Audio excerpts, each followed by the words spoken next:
Hello guys, कैसे हो। Chemistry insight channel पे आपका फिर से स्वागत है। अपन आज जो बात करने जाएंगे वो है अपना कॉन्सेप्ट बूस्टर और रैंक बूस्टर। इससे पहले अपन ने एसिडिक स्ट्रेंथ, बेसिक स्ट्रेंथ और एसिड बेस रिएक्शंस की बातें कर ली थी और आप लोगों ने अच्छे से समझ भी ली होगी। जो अपना सितंबर में एग्ज़ाम है उसकी तैयारी के लिए अपन ये चाह रहे हैं कि कुछ अच्छे अच्छे कॉन्सेप्ट्स वो कॉन्सेप्ट बूस्टर और रैंक बूस्टर की फॉर्म में आपके पास में लेके आएँ, ताकि आप उनको सीखते चलें और कॉन्सेप्ट बनाते चलें। क्योंकि आपको ये भी पता है कि पहले वाला कॉन्सेप्ट आगे काम आएगा। अगर आगे आपको कुछ क्वेश्चंस डिस्कस करने हैं या आपको अच्छे से इस क्वेश्चन को सोल्व करना है तो वो सोल्व तभी हो सकता है जब पहले वाले कॉन्सेप्ट आपके क्लियर हो। तो आज अपना जो कॉन्सेप्ट रहेगा यहाँ पे वो रहेगा आइसोमेरिज्म। अपन क्या करने वाले हैं, देखो आपको मैं बताऊं थोड़ा सा।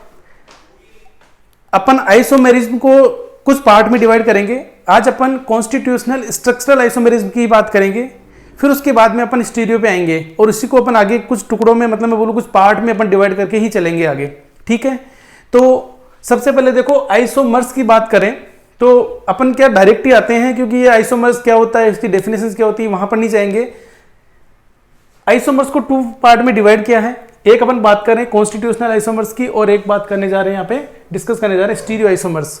देखो थोड़ा सा डिफ्रेंशिएट कर दें इसको कि कॉन्स्टिट्यूशनल का मतलब है डिफरेंट कनेक्टिविटी, कि जैसे एक अपना जैसे ये है 1 2 3 4 कार्बन की एक चेन है। इस चेन को मैं कुछ इस तरीके से बना दूं तो यहाँ अलग, मतलब यहाँ कनेक्टिविटी अलग है, यहाँ कनेक्टिविटी अलग है। या फिर मैं ऐसे बोल दूं इसको कि मान लो मैंने OH यहाँ लगाया है और इस केस में मैंने OH 1 2 3 4 और ये OH यहाँ लगाया है। कार्बन सेम है, OH ग्रुप, लेकिन उसकी कनेक्टिविटी डिफरेंट है। इस केस में क्या होता है कि कनेक्टिविटी जो है पूरे मॉलिक्यूल के अंदर जो एटम जहां से अटैच्ड है वहीं रहता है। क्लियर? तो सेम कनेक्टिविटी होगी। फिर इसको अपने फर्दर टू पार्ट में डिवाइड किया है। वो टू पार्ट में डिवाइड किया है एनिसोमर्स और डायस्टोमर्स, स्टीरियो आइसोमर्स की बात कर रहे हैं। अब एनिसोमर्स का मतलब यहां पर यह है कि नॉन सुपर इंपोजेबल मिरर इमेज होगी एक दूसरे की, लेकिन वो कैसी होगी, नॉन सुपर इंपोजेबल होगी, ठीक है। दूसरी है डायस्टोमर्स को बोला अपन नॉन सुपर इंपोजेबल, ये भी नॉन सुपर इंपोजेबल है लेकिन ये मिरर इमेज नहीं होती है। समझ में आई मैं कुछ जो बोल रहा हूं बात? मतलब ये थोड़ी सी बातें, एनिसोमर्स क्या होता है और डायस्टोमर्स क्या होता है ये आपको पता होनी चाहिए। बस थोड़ा सा एक रिकॉल करवा दिए कि हाँ इस तरीके की कुछ बातें होती हैं, ठीक है। ये स्टीरियो अपन जब पढ़ेंगे, मतलब अगले लेक्चर में पढ़ेंगे तब डिस्कस करेंगे। आज अपन बात करने वाले हैं कॉन्स्टिट्यूशनल और स्ट्रक्चरल आइसोमर्स और उससे रिलेटेड कुछ क्वेश्चंस की बात करेंगे, ठीक है। तो अपन चलते हैं क्वेश्चंस की ओर।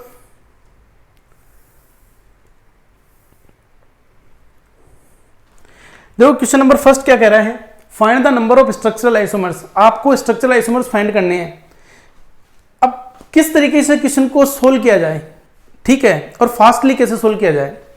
तो सबसे पहले यहां पर आपको DU पता होनी चाहिए, डिग्री ऑफ अनसैचुरेशन, या उसको DB भी बोल देते हैं, डबल बॉन्ड इक्विवेलेंट। वो कैसे निकालते हैं, हल्का सा मैं आइडिया देके चलूंगा यहाँ पे कि जैसे आपको दिया है, मान लो एक डबल बॉन्ड दिया है, उस केस की अपन DB मानते हैं कि 1 होती है, या 1 का मतलब ये है कि जैसे CH2 डबल बॉन्ड CH2, आप इसके अंदर कितने H2 मॉलिक्यूल अटैच कर रहे हो, तो इसके अंदर कितने अटैच कर रहे हो, 1, तो DB 1 हो गई।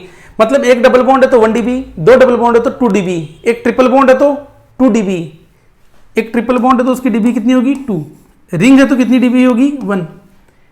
ओवरऑल ऐसा कह दें कि जो भी मॉलिक्यूल दे रखा है उसको आपको ओपन चेन सैचुरेटेड कंपाउंड में चेंज करना है। इवन आपको यह भी ध्यान रखना है कि C डबल बॉन्ड O है उसको भी आपको C डबल बॉन्ड O को सिंगल बॉन्ड O में चेंज करना है। मतलब देखो मैंने वहां सैचुरेटेड वर्ड बोला, ठीक है, लेकिन एक साथ में एक वर्ड और अटैच किया है कि और भी कोई, जैसे ये है कि आपको ये कहा जाए कि CH3CHO, this is the saturated compound, लेकिन आप C डबल बॉन्ड O को भी किस में चेंज करोगे, सिंगल बॉन्ड में। मतलब मैं ये कहूं इसको CH3CH2OH में चेंज करोगे। एक डबल बॉन्ड आ रहा है, इसका मतलब उसकी DB कितनी है, 1 है। एक छोटी सी बात करके अपन आगे चल रहे हैं, यहां तक की बात आपको क्लियर हुई होगी। अब देखो आगे क्या है।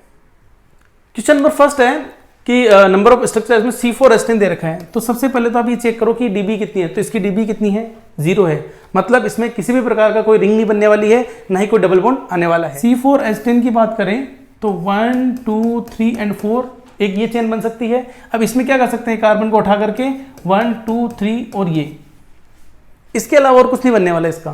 तो इसके कितने आइसोमर्स बनेंगे, 2 स्ट्रक्चरल आइसोमर्स बनेंगे, ठीक है बात। सेकेंड है C6H14। कैसे बनाएं, क्या करना है वो देखो आप। C6H14 सबसे पहले आपको करना क्या है, एक चेन बनाओ 6 कार्बन की। ये 6 कार्बन की चेन बनाई, 1 2 3 4 5 6। यहाँ इसकी DB 0 है इसलिए मैं डायरेक्ट आ गया हूँ। एक तो ये बन गया। अब क्या करना है, कार्बन को उठाना है 1 2 3 4 5, ठीक है 1 2 3 4 5, और ये एक कार्बन को यहाँ लगा दिया, मतलब अलग स्ट्रक्चर बना ली इसकी। अब क्या हो सकता है, ये वाला कार्बन इधर शिफ्ट कर दे अपन 1 2 3 4 5, और ये वाला इधर शिफ्ट कर दिया, अलग स्ट्रक्चर बन रही है। अब इधर आगे करेंगे तो यही बन जाएगी, उधर करेंगे तो यही बन जाएगी, मीन्स कि 5 कार्बन तक तो ये बन रहा है। अब इसको एक काम करते हैं 4 कार्बन में चेंज कर देते हैं। 4 मतलब इधर ही लिख लेते हैं 1 2 3 एंड 4। अब कितने कार्बन रह रहे हैं अपने पास में, 2। 2 को मैं एक काम करूं, एक ही कार्बन के ऊपर लगा दूं सेकंड नंबर पे, ठीक है। फिर 1 2 3 एंड 4 ऐसे लगा दूं। समझ में आ रही बात, कहीं कोई दिक्कत है नहीं है। और कोई पॉसिबिलिटीज, अगर मैं दोनों को यहां लगाऊं तो भी वही बात है, सेम ही बनेगा। कितने आइसोमर्स पॉसिबल इसके, 5, मतलब इसका आंसर क्या आएगा 5। अब देखो आगे क्वेश्चन क्या कह रहा है उसको देखते हैं।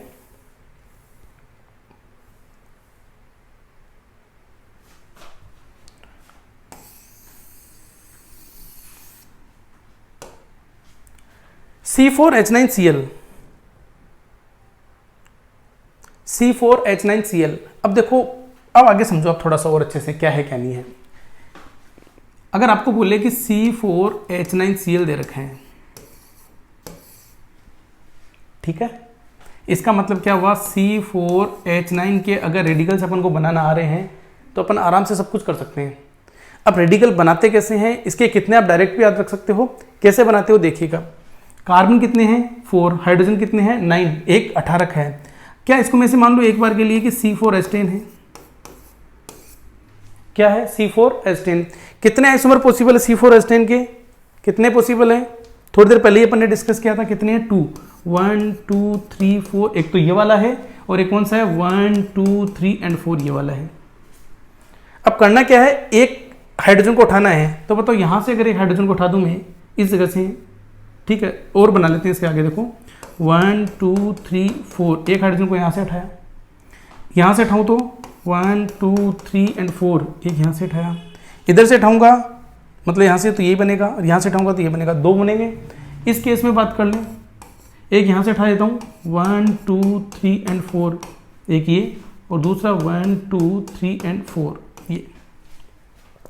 C4H9 के कितने रेडिकल्स पॉसिबल है, 4। आपसे पूछा क्या C4H9Cl कितने बनेंगे, सब जगह Cl लगा दो। क्या यहाँ पर Cl लगाया, यहाँ पर Cl लगाया, यहाँ पर Cl लगाया और यहाँ पर Cl लगाया, तो बताओ C4H9Cl पूछा है कि कितने इसके आइसोमर्स पॉसिबल स्ट्रक्चरल, तो 4 आंसर आया कि नहीं आया।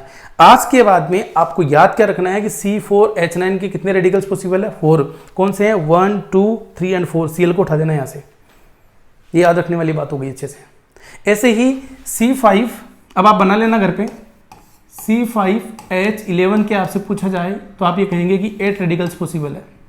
कितने पॉसिबल है, 8 रेडिकल बन सकते हैं उसकी इस तरीके से। बस पहले क्या करना है आपको, 5 कार्बन की चेन लेनी है, फिर यहाँ पर 4 कार्बन एक, फिर 3 कार्बन एक ऊपर नीचे, फिर सबसे पॉसिबिलिटीज देखनी है कि कहाँ से रेडिकल्स बन सकते हैं, और उस तरीके से आपके कितने रेडिकल्स निकल के आएंगे, 8। समझ में ही बात, बहुत बढ़िया। तो ये वाला क्वेश्चन अपना अच्छे से सोल्व हो गया, कहीं कोई दिक्कत नहीं है। चलते हैं आगे, चलो देखो नेक्स्ट क्वेश्चन की बात करते हैं। क्या कह रहा है नेक्स्ट क्वेश्चन, C7H16। जैसे मैंने आपके ऊपर वाले बनाए थे अभी C6H14 के, वैसे C7H16 के कितने बनने वाले हैं, 9 आइसोमर्स बनने वाले हैं। आप बना के देखिएगा एक बार घर पे, बिल्कुल बनेंगे। एक बार आप खुद ट्राई कीजिएगा, एक बार आप पॉज कीजिएगा यहाँ पे सबसे पहले, फिर बनाइएगा। बनाने के बाद में जो मैं बोल रहा हूँ ना वो आगे बाद में देखिएगा। कौन सा नहीं बनेगा आपसे, ये वाला नहीं बनेगा, इसको छोड़ दोगे आप, 8 बन जाएंगे, 9 ये वाला बनेगा, तो टोटल 9 आइसोमर इसके बनने वाले हैं, ठीक है। ई बोल रहे हैं C4H6, तो इसको भी चेक कर लेते हैं अच्छे से किसके कितने आइसोमर बनने वाले हैं। C4H6 कितनी डीबी नजर आ रही है यहाँ पे? कैसे निकालेंगे डीबी?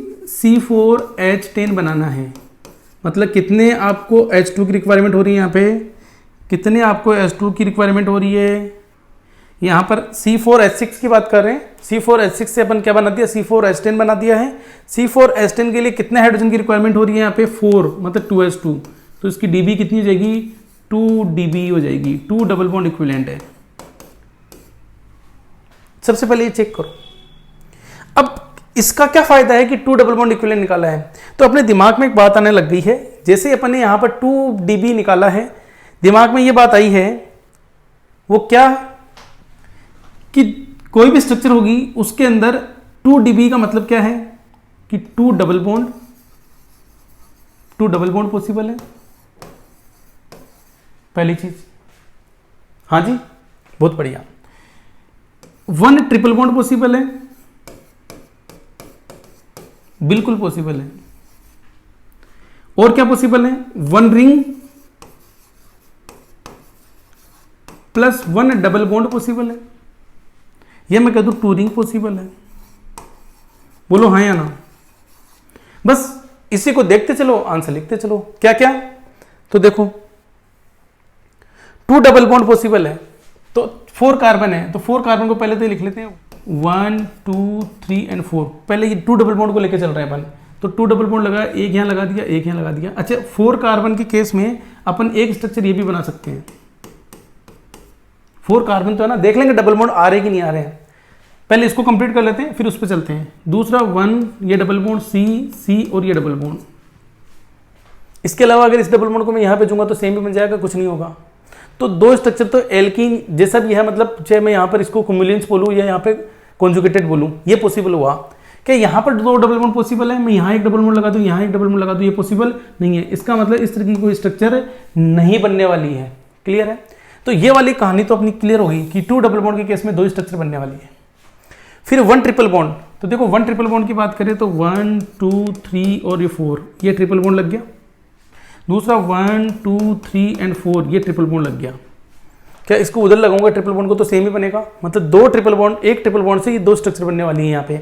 उस केस में ट्रिपल बॉन्ड कहीं नहीं लगेगा, मतलब स्ट्रक्चर नहीं बनेगी। बिल्कुल उसको दिमाग में रखना कि ऐसा ट्रिपल बॉन्ड ऐसा पॉसिबल नहीं है। अब ये कह रहा है कि ये 4 स्ट्रक्चर्स तो ये हो गई। अब ये कह रहा है कि 1 रिंग और 1 बॉन्ड है और 2 रिंग की बात कर सकते हैं। तो देखो इससे क्या होगा कि अपनी गलती ये नहीं होगी कि कितनी अपने को स्ट्रक्चर्स बनानी है या कितना है, क्योंकि अपन अगर पहले ट्रिपल बॉन्ड ले लिया फिर डबल ले लिया फिर ऐसे, तो फिर कहीं ना कहीं 1-2 स्ट्रक्चर ये तो कम रह जाएगी और उससे अपना क्वेश्चन गलत हो जाएगा। अब देखो आगे, ये बात हो गई अपनी।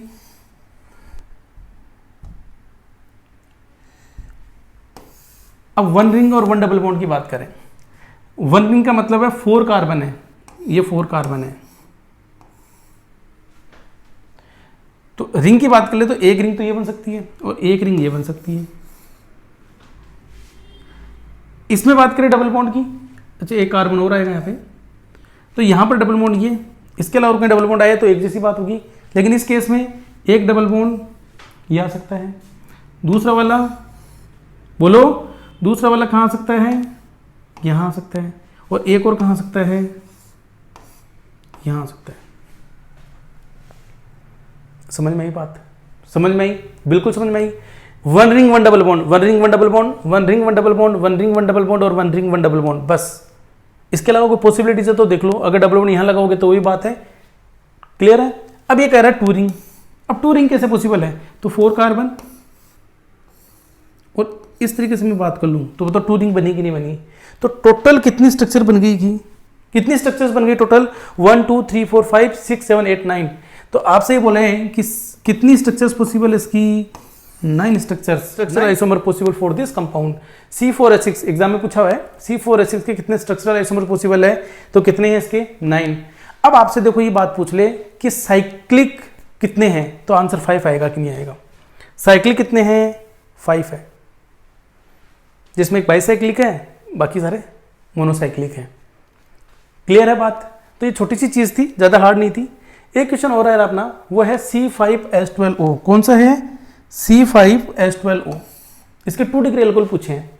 तो मैंने थोड़ी देर पहले आपको ये बताया था कि C5H11 है, उसके कितने रेडिकल्स बनेंगे, 8 रेडिकल्स। वो बना लो पहले 8 रेडिकल्स, ठीक है। उसके बाद में 2 डिग्री निकालना है तो OH लगा करके 2 डिग्री देख लेना कौन से होते हैं, वो आपका आंसर हो जाएगा। चलो चेक कर लेते हैं। C5H11OH बोल दूं मैं इसको, तो पहले इसके C5H11 के जो मैंने 8 रेडिकल्स बताए थे वो कौन से हैं वो बता देता हूँ आपको फटाफट। तो देखिएगा 1 2 3 4 5, 1 2 3 4, 1 2 3 4 5 और 1 2 3 4 एंड 5। इसको देखो यहाँ से उठाओगे तो 1 2 3 4 5 एक, यहाँ से 1 2 3 4 5 ये दूसरा, और फिर 1 2 3 4 5 ये तीसरा। ये 3 रेडिकल्स इसके पॉसिबल है। इस केस में 4 पॉसिबल होंगे। कौन कौन से होंगे, 1 2 3 4 ये वाला एक, तो ये हो गया एक, 1 2 3 4 5 ये वाला हो गया एक, 1 2 3 4 और ये 5 एक यहाँ, ये रेडिकल बन गया। एक रेडिकल और कौन सा बन जाएगा, ये वाला 1 2 3 4 5 और ये वाला, ये रेडिकल बन जाएगा। और उस केस में केवल एक ही बनेगा, वो कौन सा बनेगा, ये वाला। अब बोला क्या है कि 2 डिग्री रेडिकल्स बताओ, 2 डिग्री बताने हैं इसके, 2 डिग्री अल्कोहल्स कितने हैं ये पूछा अगले ने। 2 डिग्री अल्कोहल करना क्या है, कुछ भी नहीं करना है। कैसे, सबको OH लगाओ, OH OH OH OH OH, यहाँ पर OH, यहाँ पर OH और यहाँ पर OH, सब जगह OH लगा दिए। अब ये कौन सा है, 1 डिग्री, ये कौन सा है आपका 2 डिग्री, ये भी 2 डिग्री, ये वाला 1 डिग्री, ये 2, ये वाला 3 डिग्री, ये 1 डिग्री और ये वाला 1 डिग्री। पूछा क्या है, कितने 2 डिग्री होंगे, अरे ये तो पूछा है कितने होंगे, 1 2 एंड 3। इसका आंसर क्या आ जाएगा अपना 3 आंसर आएगा। 2 डिग्री पूछा तो 3 आएगा, 1 डिग्री पूछा तो 1 2 3 एंड 4 हो जाएंगे, और 3 डिग्री पूछे तो 1 हो जाएगा। बस सिंपल सा, कुछ भी चेंज कर सकते हैं, बस आपके पास में क्वेश्चन करने की टेक्निक होनी चाहिए। वो टेक्निक मैंने बता दी है, बिल्कुल इजी तरीके से, कहीं कोई दिक्कत नहीं आएगी। थोड़ा फास्ट, क्योंकि एग्जाम में कोई हार्ड नहीं, इतनी छोटे छोटे से क्वेश्चन पूछ जाते हैं। बस गलती हो जाता है कि पता चले कि 2 डिग्री अपन ने निकाले, सही बने ही नहीं, तो जहां पर 3 आंसर आना चाहिए वहां 2 ही टिक करके आ गए अपन, बस ये दिक्कत हो जाती है। चलते हैं नेक्स्ट सेगमेंट की तरफ। वो क्या है, नेक्स्ट है identify relation between the given pair of compounds. अब आपको ये पता होना चाहिए कि कॉन्स्टिट्यूशनल आइसोमर्स में position isomer, chain isomer, ring chain isomerism की बात करें, फंक्शनल ग्रुप आइसोमर्स की बात करें, मेटामेरिज्म की बात करें एंड टोटोमेरिज्म की बात करें, तो ये आपके दिमाग में है अच्छे से। आप एक बार उसको थ्योरी को अपना रिवाइज कर लीजिएगा, क्योंकि अपन तो रैंक बूस्टर की बात करने जा रहे हैं कि क्वेश्चन से सोल्व करके थ्योरी को और अपन क्या करें, स्ट्रॉन्ग करें। तो क्वेश्चन नंबर फर्स्ट कह रहा है कि क्या रिलेशन होगा, तो देखो यहाँ पर कौन सा है, ये अमाइन 1 डिग्री और ये कौन सा 2 डिग्री। जब भी 1 डिग्री 2 डिग्री अमाइंस की बात आती है तो उनमें रिलेशन क्या होता है, फंक्शनल आइसोमेरिज्म का, फंक्शनल आइसोमर्स होंगे वो। इसकी बात करें तो देखो ये एल्कोहलिक OH है, ये फिनोलिक OH है, तो ये कौन से हो जाएंगे, जब भी एल्कोहलिक OH और फिनोलिक OH की बात आती है तो वो भी क्या होंगे, फंक्शनल आइसोमर्स। अब ध्यान से, अब पहले आप वो ध्यान दीजिएगा कि दोनों का मोलिकुलर फॉर्मूला सेम है कि नहीं है। ठीक है, दिख रहा है अच्छे से सेम है, लेकिन एग्जाम में आप थोड़ा सा ढंग से सोचते हुए, क्योंकि कभी कभी क्या होता है मोलिकुलर फॉर्मूला ही आपको डिफरेंट लगे या डिफरेंट हो वहाँ पे, और आप पता चले कि आप उसको फंक्शनल आइसोमर लिख के आ गए, जबकि वो आइसोमर्स ही नहीं है। इस केस की बात करें तो देखो, कभी भी क्वेश्चन सोल्व करना हो आपको इस तरीके के, तो आप IUPAC नियम आपको आना चाहिए। तो यहाँ पर इस केस में 1 और 2 नंबरिंग होगी, जबकि इस केस में नंबरिंग कैसे होगी, 1 2 एंड 3। तो ये 1 नंबर पे मिथाइल ग्रुप आ रहा है, बाकी तो पेंटेन ही आएगा, मतलब पेंटीन आएगा। यहाँ पर 3 पे आ रहा है, कौन सा आइसोमर्स हो जाएगा, ये पोजिशनल आइसोमर्स। कौन सा हो जाएगा, पोजिशनल आइसोमर्स। समझ में आ रही है ना बात, क्लियर है। इसकी बात करें तो देखो IUPAC नेम आएगा तो कहीं दिक्कत नहीं आएगी, 1 2 3 4 एंड 5, और इस केस में 1 2 3 4 एंड 5। किसकी पोजीशन चेंज है, फंक्शनल ग्रुप की। यहाँ 2 नंबर पे OH आ रहा है, यहाँ 1 पे OH आ रहा है, कौन सा आइसोमर्स हो जाएगा, पोजिशनल आइसोमर्स। यहां पर बात करें तो अब देखो ये बड़ा इंपॉर्टेंट है कि आपको नंबरिंग कहां से करनी है। तो इस केस के लिए बिल्कुल आप एक बार पॉज कीजिएगा, सोल्व कीजिएगा, फिर आइएगा कि क्या आंसर दे रहे हैं यहाँ पे। ठीक है, तो देखो 1 2 3 4 एंड 5। पर इस केस में 1 2 3 4 5 एंड 6 चेन ही डिफरेंट होगी, तो कौन सा आइसोमर हो गया ये? Chain isomerism. किसकी पोजीशन चेंज है? किसी की नहीं है, CHO तो 1 नंबर पे आ रहा है। ऊपर वाले की कहानी अलग थी, कार्बन कंटेनिंग फंक्शनल ग्रुप नहीं था वो, जबकि ये कौन सा है? Carbon containing functional group. समझ में आ रही है बात आपको? बहुत ही बढ़िया। देखो बात करते हैं F की। F के अंदर क्या है कि कुछ न्यूमेन प्रोजेक्शन फॉर्मूला दे रखा है, तो इसको एक बार सिंपलर फॉर्म में लिख लेते हैं, और सिंपलर फॉर्म में लिखने के बाद में इसकी बात कर लेते हैं कि वाकई में इन दोनों में रिलेशन क्या है। थोड़ा सा इसको सिंपलर लिखते हैं, तो देखो कैसे लिखना है आपको, ये ध्यान दीजिएगा। ये वाला कार्बन आगे वाला है, ये रिंग वाला जो पीछे गोला लगा रखा है पीछे वाला कार्बन है, ठीक है। तो ये कार्बन एक तो आगे हो गया और एक ये पीछे हो गया, दोनों जुड़े हुए आपस में। पीछे वाले पे क्या क्या है? देखो पीछे वाले पे बात करें अपन, तो पीछे वाले पे एक H है, एक तो ये वाला देखो ये बॉन्ड है, ये वाला बॉन्ड है, आपको ऐसे दिख रहा होगा, ऐसे पीछे से आगे आ रहा है, मतलब ऐसे कुछ करके हो रहा है। ऐसे कैसे हो रहा है? ऐसे ऐसे। यहां पर आगे जो है एक H और एक CH3 है, इसको अगर मैंने आगे माना तो मैं इसमें एक H लगा दूं, एक CH3 लगा दूं। पीछे वाले की बात करें तो उसमें भी क्या है? एक H और एक CH3 है, सिंपल। ये तो ही इसकी स्ट्रक्चर। अब इसकी बात करें तो इसमें क्या है? दोनों में चेंजेस कुछ भी नहीं है कि दोनों, एक H है वो पीछे चला गया, CH3 आ गया, मतलब सेम स्ट्रक्चर ही बना रहे हैं अपन, और कोई चेंजेस नहीं है। बस 2 CH3 यहां आ गए, ये HH यहां चला गया, ये CH3। अगर आपको इसको इस तरीके से बनाना आ रहा है तो कहीं कोई दिक्कत नहीं है। अब बताओ, सिंपल सी बात है, ये दोनों एक दूसरे से क्या है? Positional isomers. क्या है ये? पोजिशनल आइसोमर, और कुछ नहीं। सिंपल सी बात थी। हाँ, लेकिन क्योंकि अब एग्जाम की वैरायटी क्या करेंगे, तो कुछ चेंजेस किया आपने। क्या? पहले न्यूमेन से आपने सिंपलर फॉर्म में लेके, फिर सिंपलर फॉर्म से आपने चेक किया कि वो क्या है, तो एक स्टेप बढ़ गई। तो आपको ये सब चीजें भी देखना आना चाहिए, ठीक है। अब देखो, आपको थोड़ी देर पहले अपन ने एल्केन की बात करी थी, तो आपको ये बताया था यहाँ पे कि इसके 9 आइसोमर्स बनेंगे, इसके 4 बनेंगे, C7H16 के 9 बनेंगे, C6H14 के 5 बनेंगे। ये आपको थोड़ा ध्यान में भी रखना होता है, और वो ध्यान में रखने के लिए देखो मैं आपको एक टेबल बता देता हूं। वो एक टेबल ये है अपनी,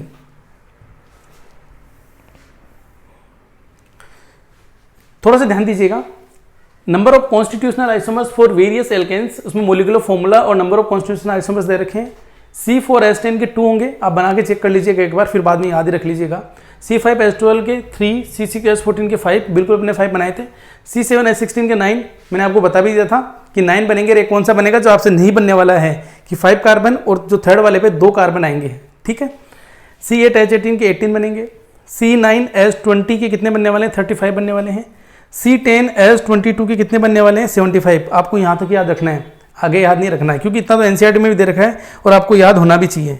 कम से कम इतना तो आपको याद होना ही चाहिए, ठीक है। क्योंकि डायरेक्ट याद रख लो, इनको बनाने थोड़ा ना बैठोगे वहाँ पे। एक ये डायरेक्ट वाली बात है, डायरेक्ट ही पूछ लिया, क्योंकि आजकल क्या हो गया है कि एनटी वगैरह जो एग्जाम ले रही है वो क्या कर रही है, एनसीईआरटी से कुछ उठा रही है और डायरेक्ट ही पूछ लिया, तो अपने को वहाँ पर टाइम बच जाएगा, दूसरे क्वेश्चन में अपन टाइम दे पाएंगे, ठीक है बात।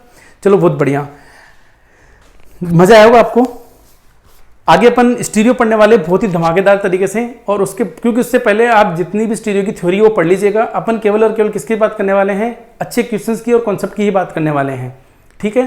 और आप लोगों ने अभी तक अगर किसी को चैनल को शेयर वगैरह नहीं किया, सब्सक्राइब नहीं किया, तो बिल्कुल शेयर करें, सब्सक्राइब करें, ताकि उन बच्चों के भी काम आए वो, और वो भी चाहें कि अपना जो गोल है वो अचीव कर पाएँ, ठीक है बात। Thank you for watching.